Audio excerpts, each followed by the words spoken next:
ndagiye. None se bebe wanje kanzara kumazi. Ntuzana amazi n'amaguru ugira. Yego ndafite ariko nze n'amazi. Ntukantu magize mba mfite ibyo nigiriyemo ntukanesha igihe. Ntacyo ushoboye muri uru rugo ntuzi guhaha ni wakishyura inzu ni wakishyura umukozi kubyuka wicaye wigize imbwa mu rugo gusa. Aseshera amafaranga yose muri ese nyago.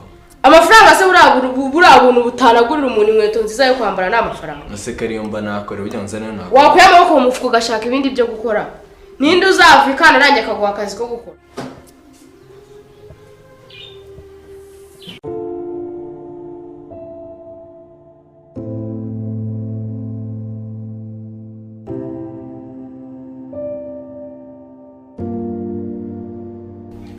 Urakoze ra.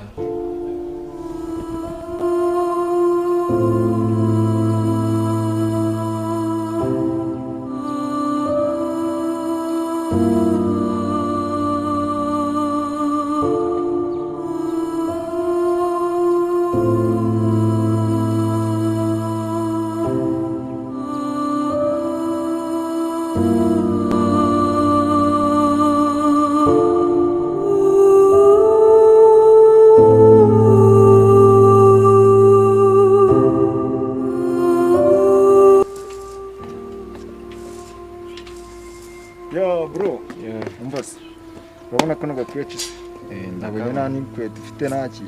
Nyine no kumba nimere. Sikagukwira se.